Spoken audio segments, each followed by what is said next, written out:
welcome to the archives with Adam and Fab. I actually got Fabi on this one today. We got a very special guest, somebody that we've actually wanted to interview for a little while now since we started the idea. Babe, what do you think? I'm pretty excited, kind of nervous. It's my first time, guys, so. For sure, for sure. Well, without further ado, let's go ahead and bring our guest, Bryan Christopher Hearne. Bryan, how's it going, man? It's good to see y'all, man. For sure. We've spent, about a week or two maybe talking and trying to set this up. Busy guy, but we're finally making it happen. Yeah. It's really good to be here with y'all. For sure, I love the way we met. I love the way we linked up. It's perfect. Organic. Sure. I love an organic type of meeting. And I'm real excited to be here. Yeah, and I was telling Fabi, I was like, look, Bryan hit me up because I was telling her the night before, I was like, man, you know who I would love to interview? Right. She's like, who? I was like, Bryan. She was like, who's that? And I was like, Andre from Hardball. She was like, what? Okay. And then she's like, yeah, that would be cool. And then next day you were like, oh, what's up, man? Let's do it. And it happened. So yeah, for sure. So yeah, no, man, let's get it kicked off. If you want to introduce yourself to everybody, let everybody know who you are, where you're from. My name's Bryan. I am I'm an actor, rapper, producer, and things of that nature. I also a bass player. I love my bass. And father of 3, husband of 1. I've been kind of doing the acting thing since I was about 9. And took a break, came back, and so I'm thinking I took another break, and so I'm coming back. And that's with music, right? Yeah. Music took precedence a few times, and then fatherhood.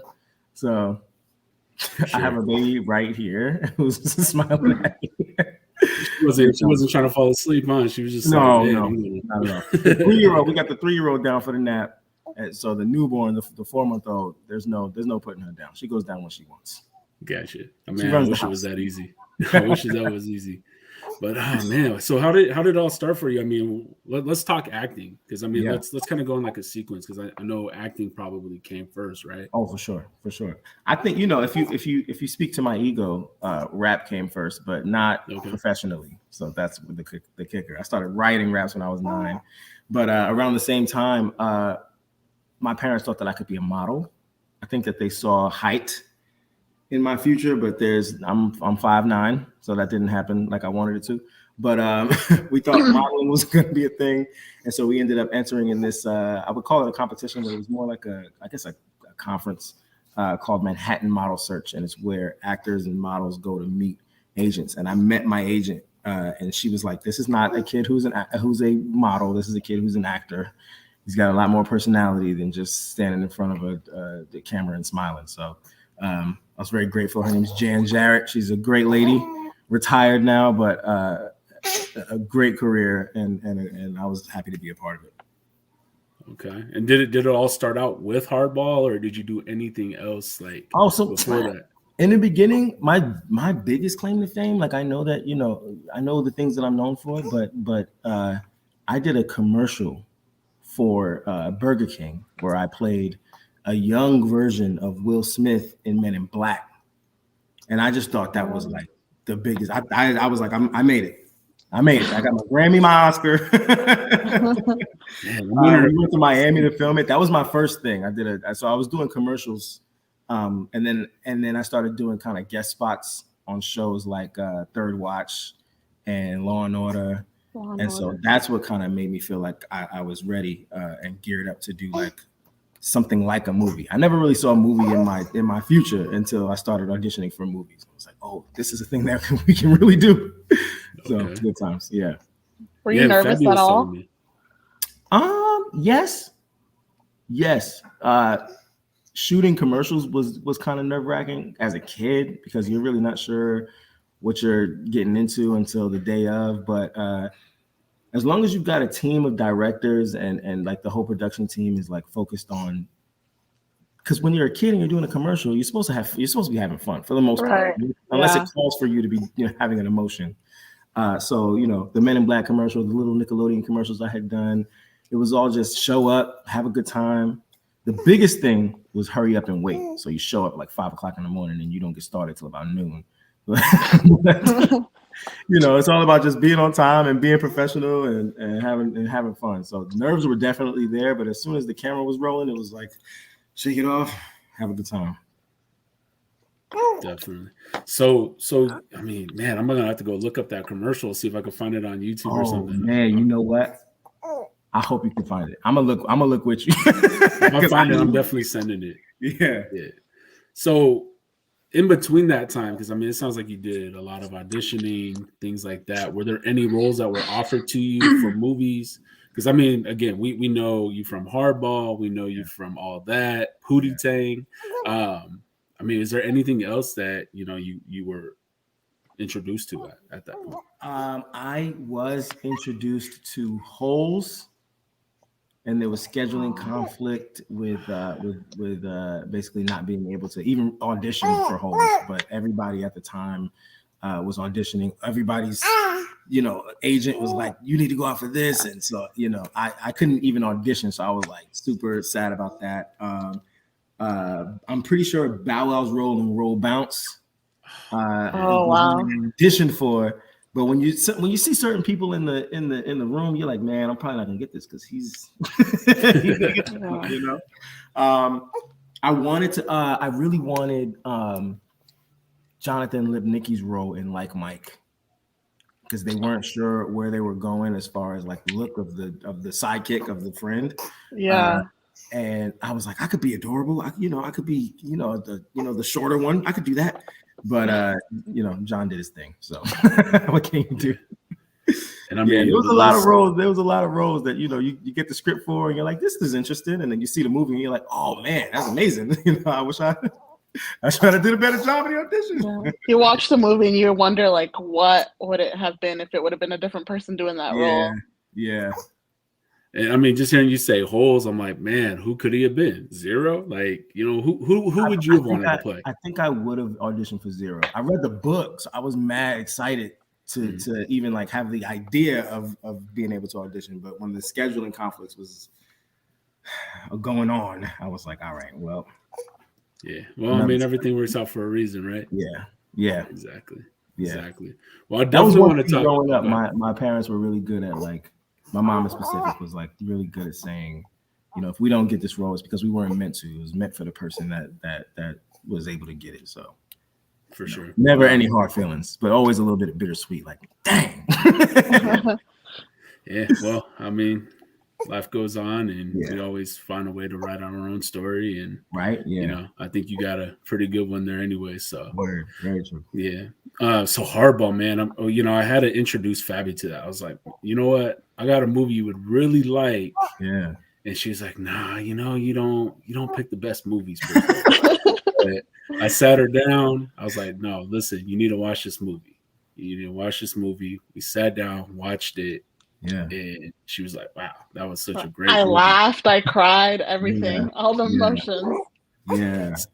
We actually just watched it very recently. My kid, my oldest kid is 9, and my wife's real big on like including the children on the things that we both did in our past. My wife's a choreographer, and so I enjoy watching her dance videos. I don't necessarily enjoy watching myself in the past acting. But this time I actually sat back and watched, as an audience member, and really appreciate it. Actually, every time after 25 that I've seen the movie, I've thoroughly enjoyed it. It's such a phenomenal movie. And I got to say, I mean, me personally, not because I got you on the interview or anything, I think you were the star of that movie. Honestly, Thanks. Much appreciated. For sure. I mean, because, growing up, I played baseball, and I go down memory lane, baseball, football, and I'm just like, it's definitely like former baseball players. Like I gotta be honest with you, I am terrible at playing baseball. So the most acting I did in that movie was looking good on the field. 100%. I suck. Was it actually filmed in Chicago? It was in Chicago. Yeah. Okay. And did you play any baseball in there? I did. I bunted. there was a part where I smacked it and I make it to third base. It was hard. I am not. Everybody else had played baseball. I had not. Not once. So, you know, on my little stunt, I was like, yeah, I did that. Like they couldn't tell me nothing that day. Yeah. I mean, and you know, being on sports teams, I mean, we always got the Andre on our team, you know, the right. And I mean, sometimes I used to be that guy, but nice, you know, big-headed because of my skills and things like that. But I mean, you had some of the best lines in that movie. You know, when Kofi, you know, you and Kofi are, you know, doing some, you know, practice, and Keanu Reeves is hitting you the ball, and you know, he says something to you because you dropped the ball. How'd you feel about that role? I mean, that part of that movie. Oh, that was such a. I felt like it was important for that scene in particular, because that was the scene where we were kind of all talking mess to each other. Kofi was doing the most talking mess, and then my baby's a part of the interview. But it was important that we.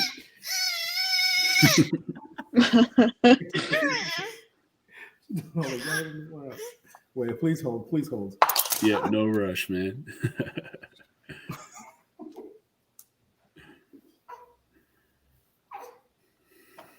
Little commercial break right here.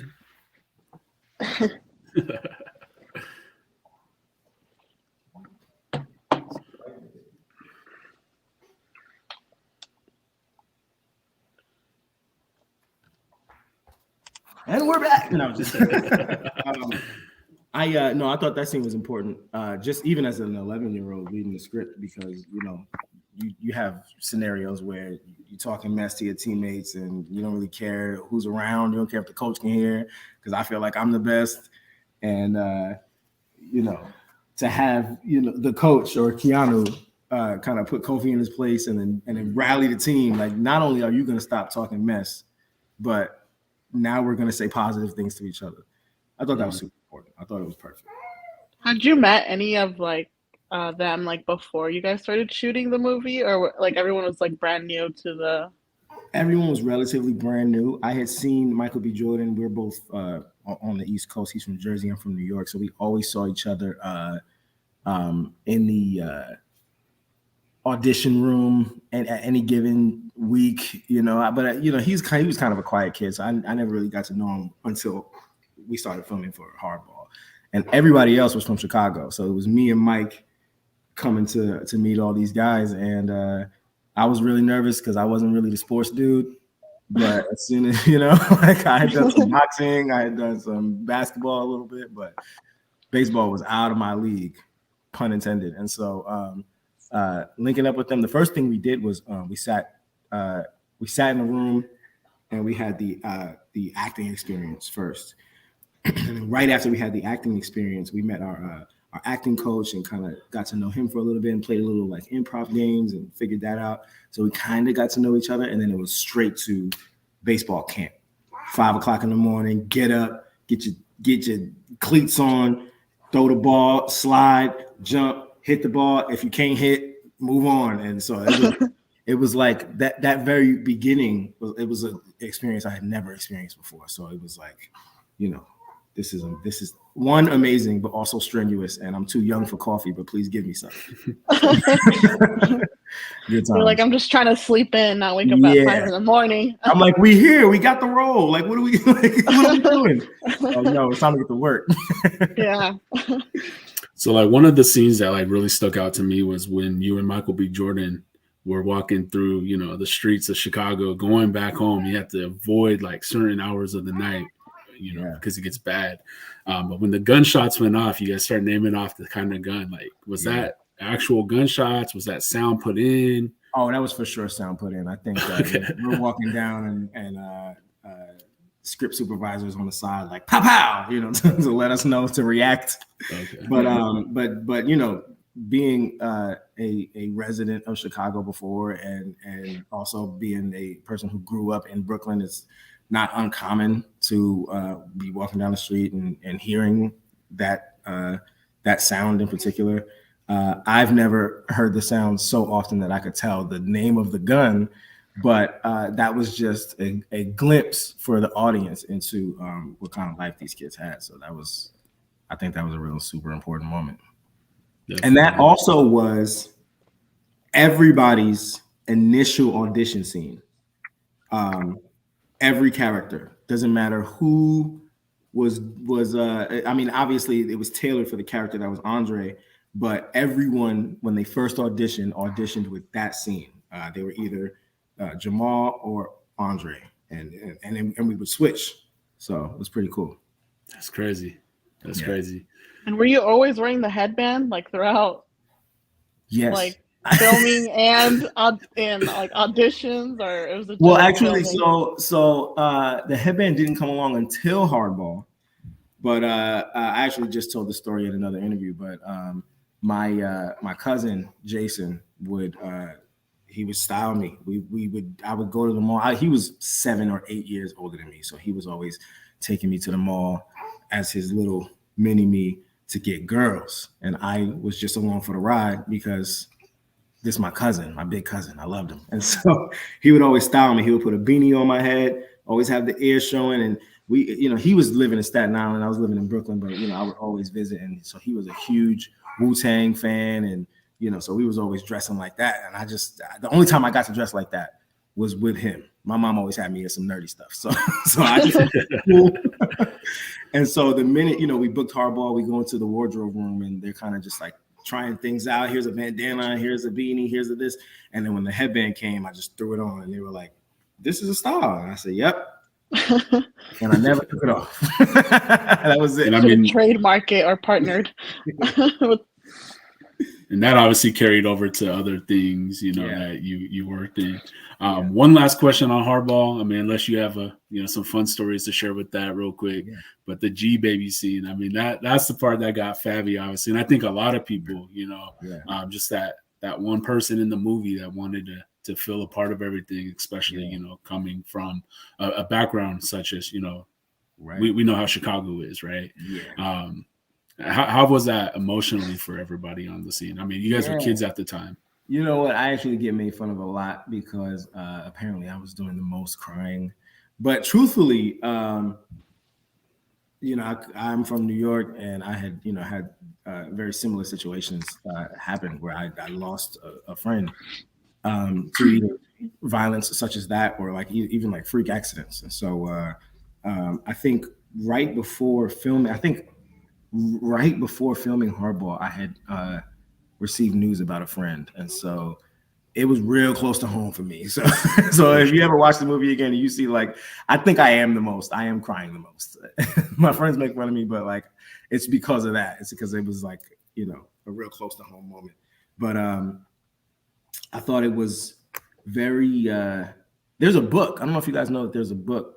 It's Hardball itself is loosely based on a true story, and there's a book called Hardball, and it is I would say 90%. The movie itself is 90% authentic to the book, and the death of G Baby is one that shook that community very hard, and so. I think the most authentic thing about the movie is that they were able to take what was in the book and put it to screen, and it still has shaken the world. And so Dwayne Warren, who played G Baby, was a light. He came every time he came on set with his smile. He was making us laugh. He was funny. He was inappropriate at times. We was just kids having a good time. We were brothers, so it was like real it was real camaraderie and real friendship. And I think as far as like closeness in the squad, it was me, Dwayne, Mike, and Chris Lofton. And so, when we had to shoot that scene, we were all there for the actual death scene, and then obviously all there for the funeral scene. So it was something that we just wanted to convey and help, bring to life. And to have people still say R.I.P. G Baby is real, it's like a real cool moment. Definitely. You still talk to quite a few of them, right? Yeah. I try and keep in touch with him as much as possible. I just saw Michael Perkins, who played Kofi. I just saw him. What was that, Wednesday? I was in LA, and so I got to shake him up and see how he's doing. I speak to Julian, who played Jefferson, more often than anyone. He and I went on a cruise together with our significant others in 2017, so that was pretty cool. And I reached out to Dwayne very recently because I want him to be a part of something that I'm doing. So, and Chris Lofton's doing his thing. Obviously, Mike's doing his thing. So, and I ran into Stilo Brim, who was also in Hardball, who's doing this thing on ridiculousness. I ran into him at a bar on really? Thursday. Yeah. So random. Super random, but I was like, yo, you know what I mean? So real cool. So I try and keep in touch with them as much as possible, but we all got lives and families, and you know how it is. Exactly. We tend to see people wearing like the jerseys. Actually, I kind of funny myself. We tend to spot. Actually, over the weekend we went to the Sea Dragons game. We actually saw somebody wearing the G Baby jersey. Wow, that's dope. I need one. I got to get a custom made one. I got to get an Andre one. It'll happen. No. I think everybody needs that. Right. I mean, G Baby's key, but Andre was always one of the stars of the movie. Now the next thing that led up after Hardball was All That, right? Yeah. So the director, Brian Robbins, was he's a child actor himself. So I feel like this is not widely known, but he was one of the child actors that decided to, like Judd Apatow, kind of make sure that other child actors got some shine. So I forgot what show he was on, but he discovered Kenan. And so Kenan went from Mighty Ducks to All That. I went from Hardball to All That. So it's kind of cool how that worked out. But it was kind of a situation where, between takes, I would just like be doing silly stuff, and I was 11 and I didn't know how to sit still, and so you would look up after doing something. So like I would do like the electric slide because I just needed to get some energy out, and then I would look up and. The whole crew would be dying laughing. And I'd be like, why are they laughing so hard? And then, when all was said and done, we were approached to audition for All That. And, that was like a double whammy because it was like, okay, one, you want me to continue working with you. That's amazing. But then also All That's coming back. Like, you know what I mean? It was like, oh, snap. Yeah. So we went back home to New York and kind of got ready for auditioning for this new, series, this new thing. And so we had some characters to try and develop. And I did the taxi cab driver sketch that was straight off the brain, a collaboration with my mom because we had lived experience of cab drivers in New York trying to get to auditions. So that was like a prominent reason that I booked that show, I'm pretty sure. Were you writing your own like material, or were they giving you guys stuff to like go based off? Yeah, I mean, it was pretty much a collaboration. Like it was kind of like being a stand-up comedian in a sense, because you would walk into a room and the writers would be there, and you would be able to pitch a scenario or pitch a character, and so they would obviously they were the adults, so they would take it and write a script based off of your idea. So it was amazing, honestly, being able to go into a room and say, I have an idea for this character and this is what I want to do. Sometimes it would hit and sometimes it would not hit. Mm-hmm. Sometimes my characters were like too not Nickelodeon. You know what I mean? I was watching Eddie Murphy and I was getting hip to Dave Chappelle at that time. So some of my stuff was like, it was a little too cut. And so it wasn't like smooth enough to be like, this could work for children, Children, yeah. Like kid friendly. Yeah. In specific, I had one character called Uncle Cuz, and he was supposed to be like a gangster.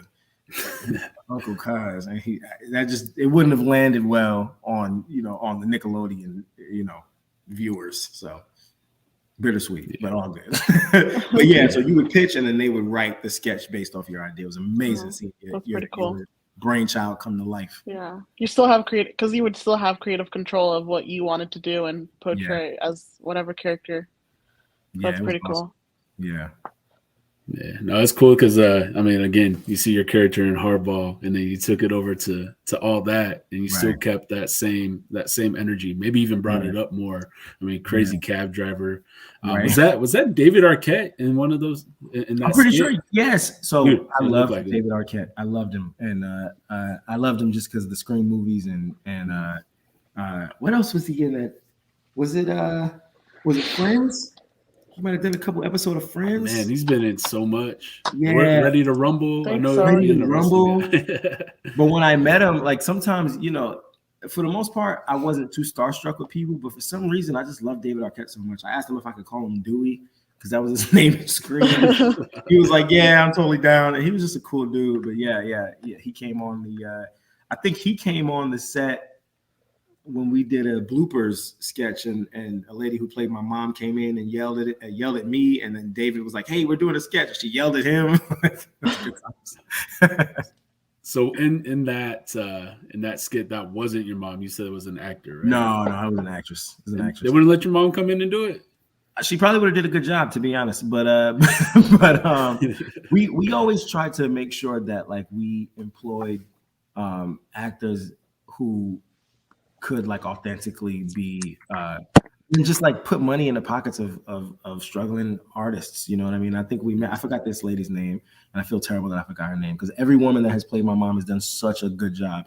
But I think we met her at like a shindig at like one of those Hollywood little parties, and she kind of like did like a hug thing. It was like, "You could be my son," and I was like, "I'm gonna remember that." And we literally reached out to her when it was time to find somebody to play my mom. So that was pretty cool. There you go. Yeah. So then I know you played on was it Zaina for an episode? Was that? Oh, Taina. Yeah, there you go. Yeah, that's so crazy. We were just talking about that. I loved that show, and the reason that it ended was really weird. They said something about it not landing well with the male viewers, but that was like cap because we all loved Taina. Like all of us, like all the guys was like, "I'm gonna watch Taina today," and so you know what I mean. We were all just just in love with the. Yeah. But no, that show was real cool. It was kind of like a no-brainer type of situation. I don't even know if I auditioned. I think it was kind of a thing where I had finished filming all that and then kind of just stumbled upon set on Taina and was like, "Hey," and we all just kind of were like, "This looks like a good fit. So how about you? We write you in and make it happen." So that was pretty cool. Definitely. Was there any roles in between that you did that you enjoyed, or some that just helped you perfect your craft a little bit more? Yeah, one of my favorite roles was on Whoopi's show. Whoopi had a show on NBC. I'm trying to think of how many seasons it might have had. I think it was just one season, maybe even 2 seasons. But I was on the first season, and she had moved into this this apartment complex, and she just was beefing with this kid. And the kid was like a real smart mouth, and she wanted to just shake him up.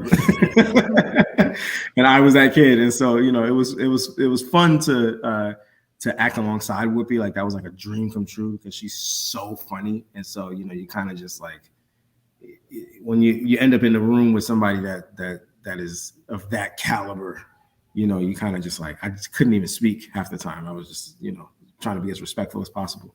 But actually, that time on set was real emotional because my grandfather was sick while we were filming, and so we were back and forth between set and the hospital basically. And I got to see him one last time, and I was feeding him grapes, and he was telling me to go knock him dead at Whoopi, and then we went to go film Whoopi, and while we were filming, he had passed away.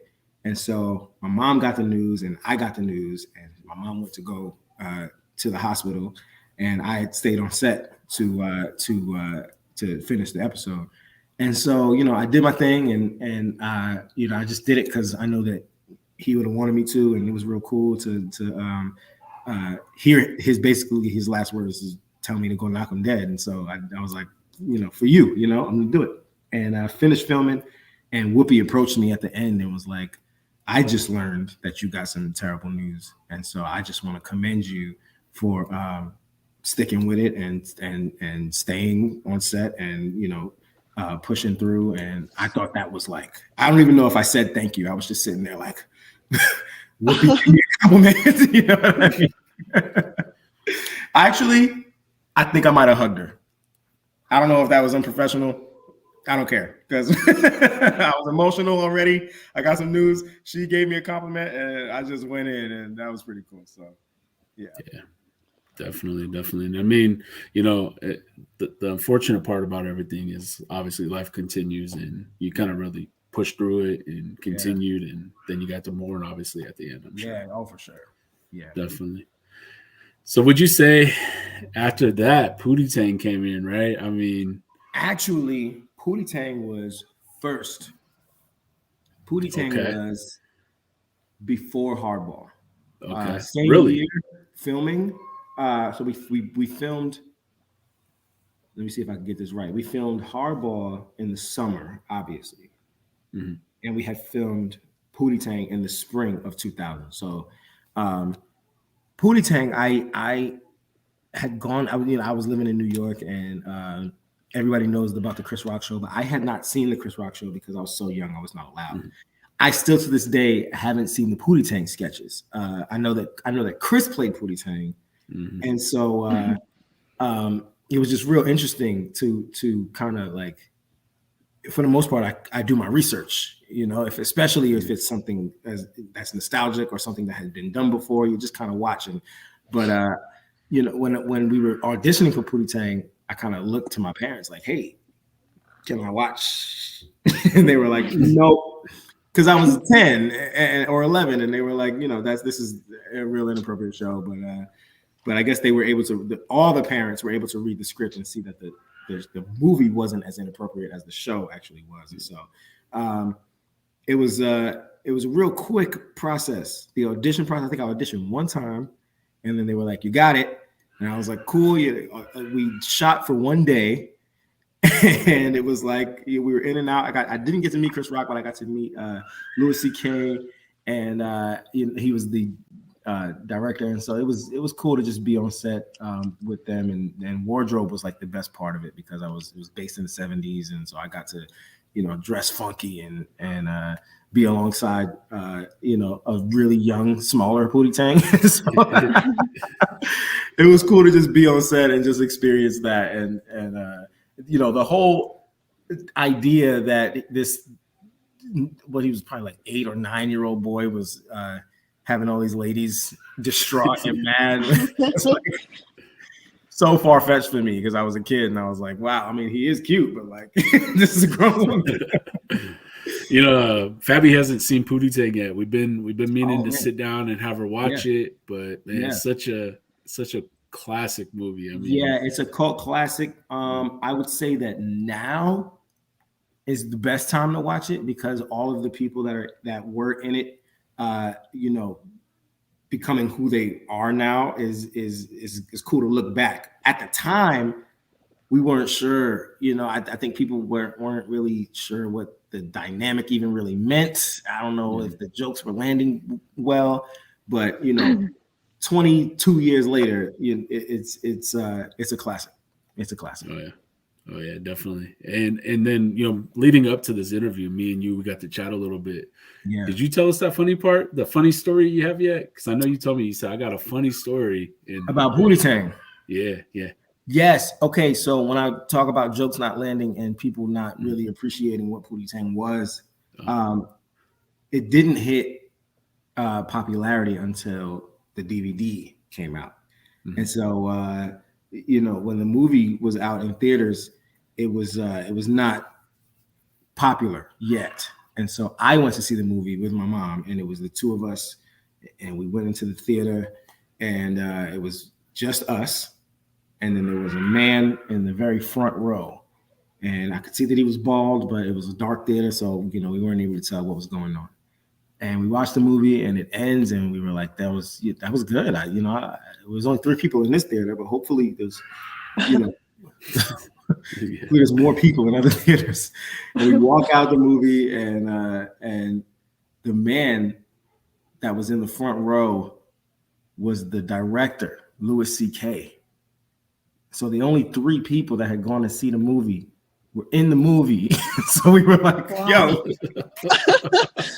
thought you, man. And he was like, hey, and we was like, man, what are you doing? Oh man, good time. That's you know, that's the DVD cult classic phenomenon that it became was enough for me. So, oh man, yeah, no, we're definitely gonna watch that maybe tonight. Yeah. So I've seen clips of it. Yeah, it's a funny one. Yeah, the jokes are like they're like it's like satire that sits inside the joke. You know what I mean? Mm-hmm. It's hard to explain. Well, once you see it, then you'll be like, okay, this first of all is 2000s humor, so it's like it's a little dated, but the way the jokes hit, the way the comedy hits is hilarious. So. I'm glad that the popularity hit. It just didn't hit when we thought it would. Fabi, do you have any more questions for Bryan before I jump into the next part? Yeah, I was gonna ask, like, when you were doing your auditions and acting, were you traveling like back and forth, like from home and stuff like that, or? Yeah, well, so in the beginning of my like career, my life as an actor, I was in New York, so all of the auditions are in Manhattan. So if I lived in Brooklyn, I'd have to travel to Manhattan. If I lived in Staten Island, I'd have to travel to Manhattan. There was no like middle in between. There was no self-taping at the time. And it was rare. Like if you did a self-tape, you'd have to go to Manhattan to your agent's office and then they'll video record you. So everything was pretty much censored there.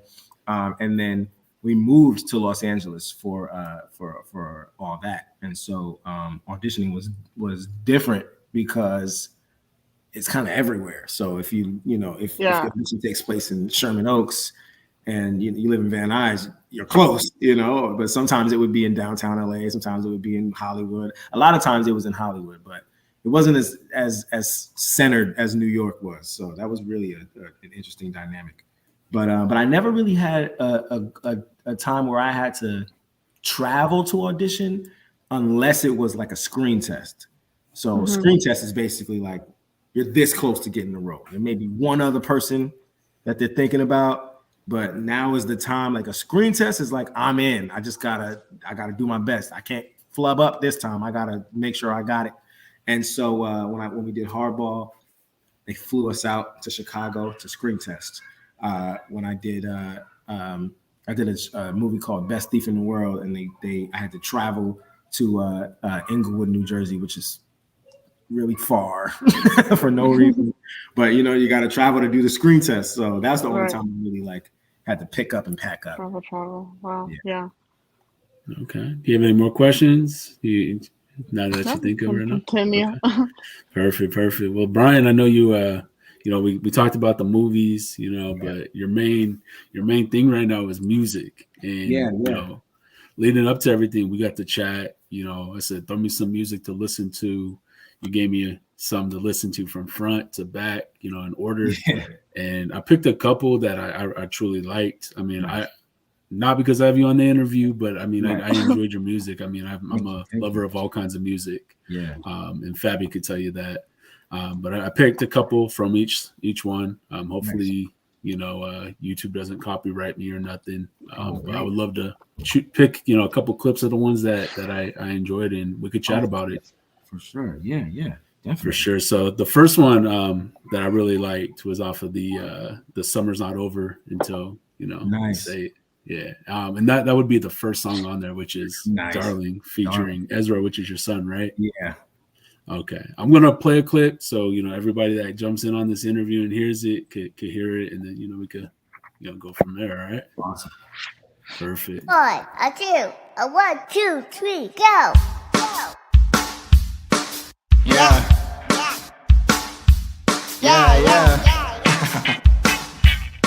Let's go to Neverland. Drowning in your love. I don't want another numb. I got a couple beers, 'cause you a stone cold stunner up.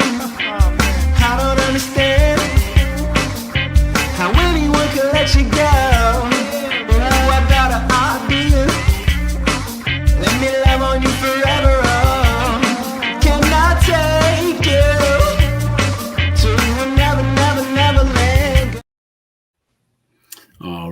So again, Darling featuring Ezra.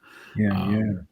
Man, such a feel good song. I mean, I tell people all the time, if music doesn't hit my soul, I mean, I can't listen to it. Right. Word. Yeah. But that's one you could just pop in, listen to on a nice, bright, sunny day like we got right now. And what was right? Yeah. I mean, because we're not too far from each other, man. Right. So, how'd you come up with that?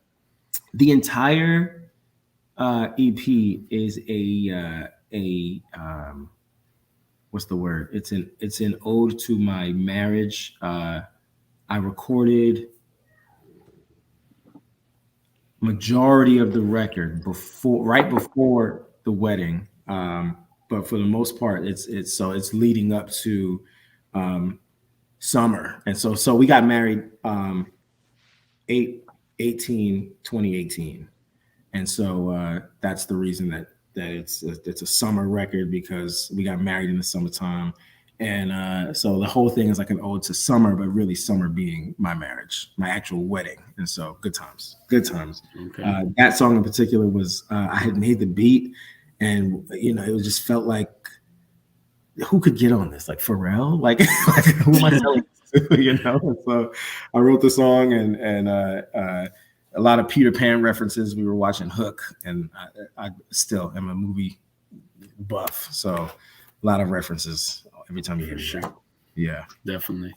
And I got to show Fabi some of your music as well. Nice. I was like, listen to him. She's like, okay. Yeah. I mean, so yeah, I mean, she loves music as well. I mean, that's a big thing. So anytime you got music coming out, feel free to send it our way. We'll listen to it and obviously support you there. Yeah. The album cover is you and your wife. Yeah, I drew that. I was drawing for a long time, and then I stopped in 2020, and I just thought about picking it back up because, it was a really fun time. But I'm not as good as a drawer. Like, I really gotta spend time. That took me hours to do. Yeah. I love painting and art and coloring a lot. So that's really kind of like my thing. Yeah, I feel that. I'm not as good, but I be dabbling. Did you just say your wife paints? Yeah. I just came out with a music video, and there's a painting featured in the video. I didn't do that painting. My wife did that painting. She's okay. She's a true artist and multifaceted. Okay. Yeah. Okay. So our next one I got is actually a single off of No Trap, No Fear. Yeah. And it's called Goddamn. Oh yeah. Man, it sticks out, man. The beat, the lyrics, you just gotta sit back and enjoy it. I want to just play that clip right now, if you don't mind. Oh, not at all. All right. Got a shorty with a swag on $1 million. Got the rug on shag, that's Brazilian. Off the market in my bag like I'm Williams. So if the range got a scratch, I'ma kill them. And I got the gas that make your lungs go. Cut the snakes out the grass with the lawnmower. Bitch, I'm sharp like Darrow with the crossbow. I could turn you and your niggas to falafel. I'm so goddamn. I'm so goddamn. Come through, lighten up your whole time. Come through, lighten up your whole time. I'm so goddamn. I'm so goddamn. Come through, lighten up your whole time. All right, man. See, everybody couldn't see what I'm seeing on my end, but man, I seen you get in now. What was the reason behind for all of that? Yeah, I actually there's a bittersweet moment about that song because the album was produced by CJ the Fly, who's from Chicago, and the way that we came together was super organic. We had someone, my manager at the time, in this Dynasty, she introduced us, and she knew that we were going to do an album together, but I didn't know that we were going to do an album together. And so we sat in the living room, and I talked to him about my mission behind my music, and how it's basically like all for love and my wife and respecting Black women and protecting Black women and the whole thing. And we get we get like halfway through the meeting and someone was like, yeah, so when we do this album, and I was like, what's going on? so that actual song, goddamn, was a whole nother beat. And the beat was like, it was different. It was kind of like more hoppy. And so I sent him the song with the beat behind it. And he was like, I actually don't own this beat anymore. And I was like, what? What? And I was like, bro, you got to make another beat behind it. I'll give you the acapella version and you do what you do. So when he, and I'm at a point now where it's been 4 years since the album came out. So I don't even know what the original sounded like anymore. So I'm able to listen to it on a level that's better. But I really recorded that song to kind of just have like a braggadocious moment. I feel like I don't do that enough. And so it was like one of my first times kind of like, forget the whole, concept. Let's just talk about how cool I am. Yeah. Well, I mean, I've enjoyed all your music up to this point. I think Fabi is gonna be listening to a lot more often now too. Listen to a couple. Yeah. But I got a couple more songs here. They're pretty big songs to you, I know for a fact. And the meaning behind it, the message, and I mean for what you stand for, and that probably let's just jump in real quick. You got in 2021 an MLK award over in the Tri-Cities. So I know that's a big deal to you, and that's something we got to chat about. But So I mean, if you want to speak on that, definitely. My wife and I started kind of like taking the reins on some activism. Something that we have always been passionate about is just like being for the people, Black and brown people, and just we were kind of like always activists. We're always the ones that like stood up for things that stood up to the man, and stood up for injustices, and so when I started to watch my wife kind of like make things happen in her hometown. We live in the Tri-Cities, and her hometown is a place that is it teeters back and forth. There's some allyship here, and I mean it's really like that's the case in America. You see some allyship, you see some people that are like with you and rocking with you as a black or brown person or member of the LGBTQ community, and then you've got the opposite side, and so both sides are really loud, and so we made sure that we were loud. We were like, we're gonna be louder than y'all, and so we were able to organize some protests, and then not even really the protests were cool, but we were really trying to rally for the community and have like programs implemented and do things for the youth and just kind of like awaken the community to possibilities for our children and for our people that are just bettering and speaking to liberation. And so we got super passionate, and then I made the record, and I was like, I love you, and so I'm gonna make this record. Is that cool? And she was like, yeah. And I was like, cool. I just wanted to like speak on it in a musical sense. And so when we received the award, it was like mind blowing, because we were just moving so much that we were just like, man, what's next? What can we do now? And then we received the award and was like, oh wow, that's really cool. People are seeing it. Like this is awesome. Yeah, for sure. I mean, because in your area where you're at, I've been over there, and I mean, it's definitely ethnic. For the most part, but yeah, man, I know not everybody gets the same experience. Right.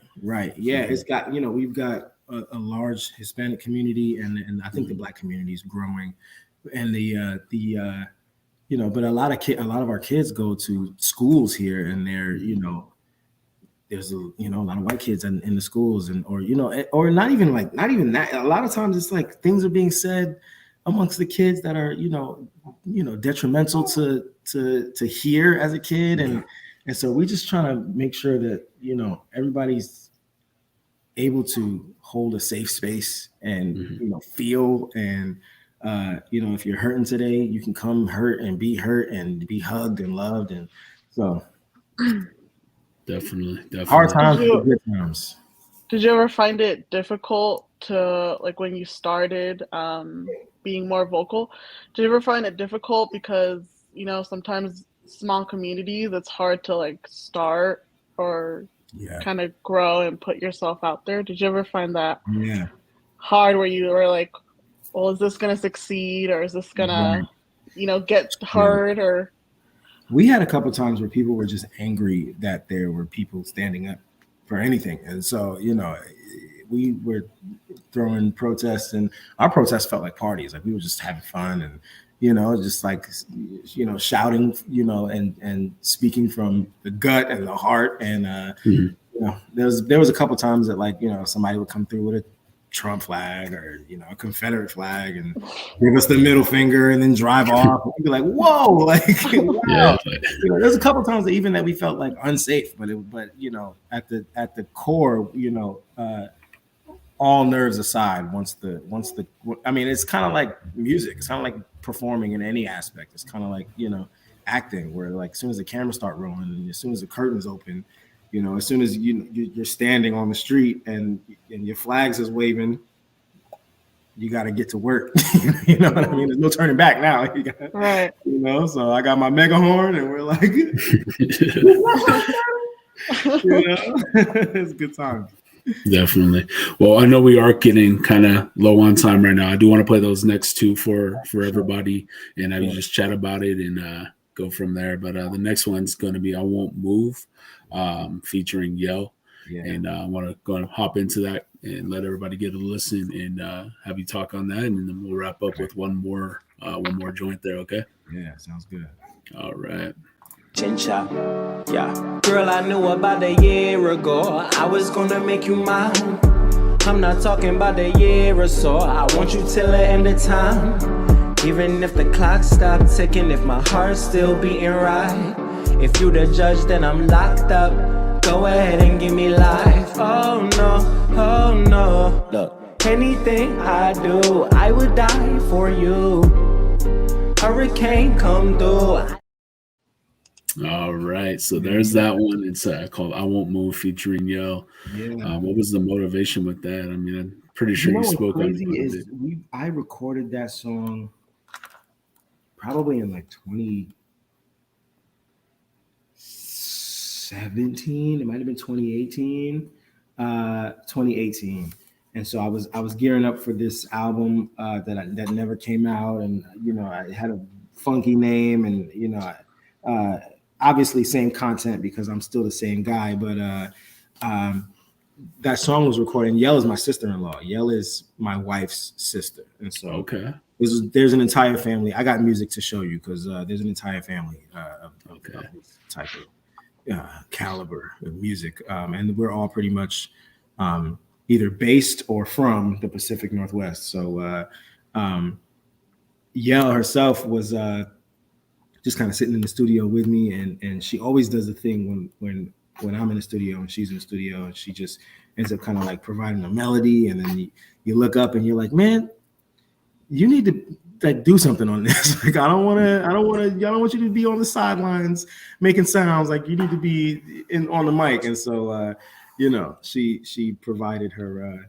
input, and that was amazing. But the song itself was obviously an ode to my wife, and there was, you know, some police brutality things happening, and every year we kind of go through it. So I've always been making that music, and so I'm pretty sure this was Philando Castile and Sandra Bland. Like those things had happened very recently, and so I wanted to kind of speak to that and basically say, you know, in so many words, you know,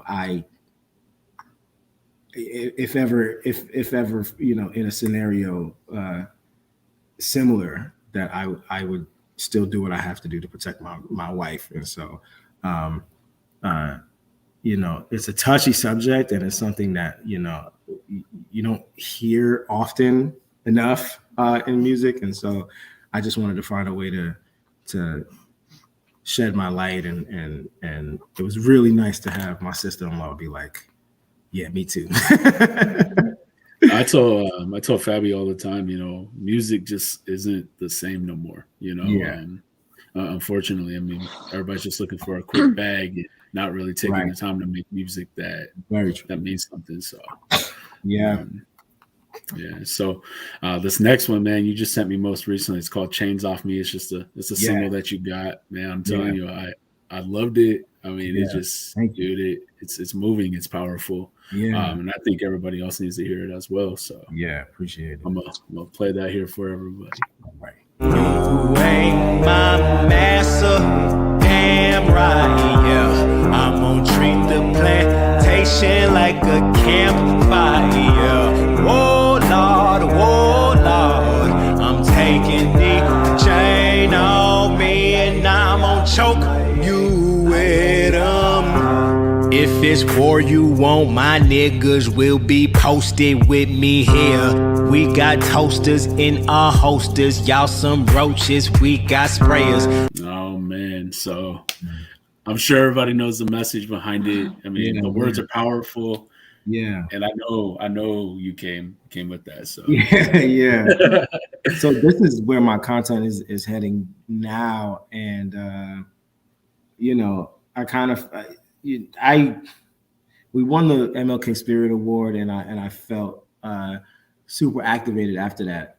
But I didn't kind of know where my message was headed after winning this award or receiving it.